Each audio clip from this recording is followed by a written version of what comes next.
consumption. Just for us to hear.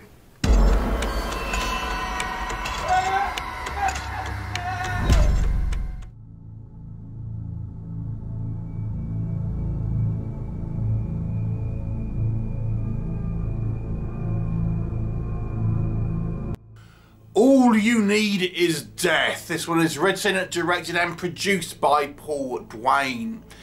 Now this is a kind of Irish folk horror movie which, if I had to give it a log line, I would say that what The Ring did for videotapes, this movie does for Irish folk songs. Let me explain. Let me give you the plot synopsis here. Now, this is a movie where you have to just accept some things, okay? Apparently, there is this big underground collector's market for rare songs, rare Irish folk songs, which no one has heard. And it focuses on this couple that go and hunt for rare songs, and ideally they get kind of recordings of them and then sell them to collectors. And there is this like kind of like a cabal which they sort of belong to, headed by this kind of this woman.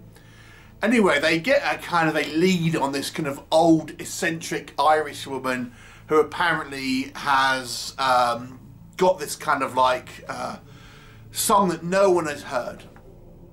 And eventually they kind of track her down, and inevitably this song is a ancient kind of folk song, which isn't even in Irish. It's in kind of a language which precedes the Irish language, and is actually a kind of cursed song, if you like, and it's meant to only be passed along by this kind of like line of women who, you know, can't write it down, can't kind of record it, can't sort of sing it to men, things like this.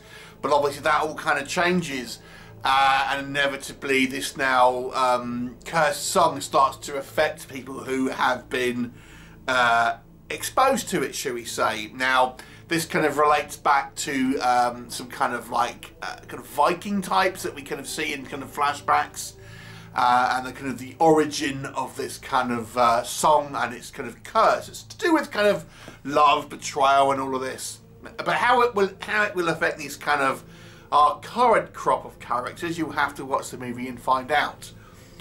So let's discuss. What do I think works? Okay. Now this is a slow burn movie. So if you don't like the kind of the more mood, atmospheric, kind of like creepy movies in favour of kind of visceral kills and thrills, then this might not be the movie for you. But if you are a fan of that, and you don't mind a movie which is somewhat abstract, then this movie I think may be up your alley. So it really does have this kind of this building of the atmosphere, and I certainly would say the first half of this movie really kind of plays on this kind of like this you know, you kind of believe this this tracking down these kind of like these old forgotten songs which are steeped in kind of mythology and history and things like this, and have only been kept alive through kind of generations of people kind of passing it down, and it gives it this kind of wonderfully kind of like mythical feel to it, I suppose. And when we have this kind of this old eccentric Irish woman, you know, she's got this kind of, her house is just full of junk, and she's kind of like sitting in the cupboard and stuff. You know that she's not particularly sociable and stuff. So it kind of really, I think, builds this world, if you know what I mean. I have no idea if there is a market for kind of rare Irish folk songs and things, but you kind of just got to accept that it's a thing in this movie. And I think certainly the first half of this film does a good job of making it feel like this is a real trek to try and find these things, and the lengths that these people have to go to try and find this kind of stuff, and the competition, so to speak, of finding like an original song and things like that, and how people authenticate them and things. You know, so it's a very kind of like well thought out world, I have to say, and it does have this kind of like this great sort of Gaelic sort of Celtic kind of feel to it, and it has this kind of steeped kind of superstition and mystery. I thought it was all kind of like quite well done. It's, you know, it's this always kind of dark and dingy, this kind of like everyone kind of knows each other in these little kind of like Irish villages and things like this.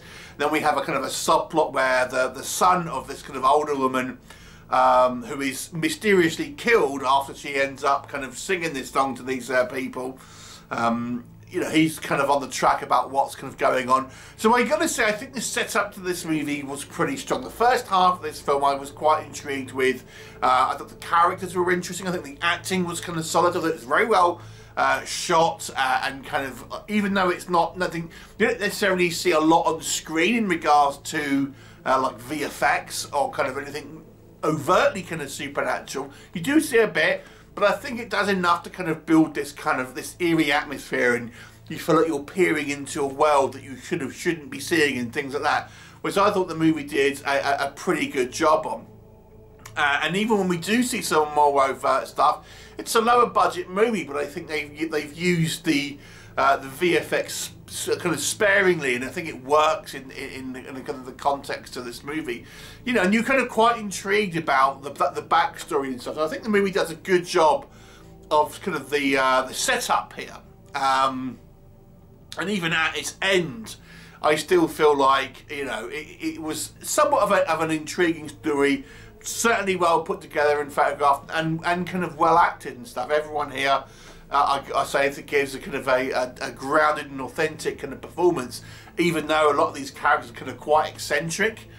So I kind of quite enjoyed that. What didn't work for me, I think the movie loses steam in the second half, which is where you get the kind of the more weirder stuff kind of starting to happen. I think the setup is very strong, and it kind of makes you intrigued for kind of finding out what's going to happen. But once ultimately the kind of the song is kind of revealed, and we have our kind of our couple who are these kind of hunters, and they're kind of like boss, I suppose. These are the three people who end up being involved in this song. That to me starts to lose a little bit of steam and seems to kind of like spin its wheels a little bit in regards to kind of like plots. And the movie is very deliberately kind of vague about what's kind of going on and the status of certain people, and I think it's possibly a little bit too vague in places. Maybe the movie kind of wants you to kind of make your own sort of determinations about what's kind of happening, but I just think it didn't really feel like it had a huge amount of forward momentum.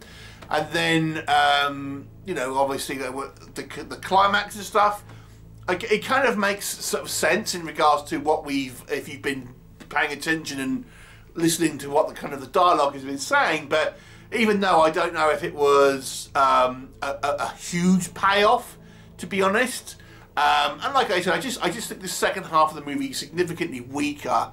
It loses that sense of mystery to a certain degree and ends up kind of being a little bit just kind of stuck in the mud to a certain degree, and I didn't really feel like it added a huge amount to it, even though that is where we get the more the weirder stuff happening to a certain degree. It lost that kind of mysticism, in a way, is the best way to sort of describe it.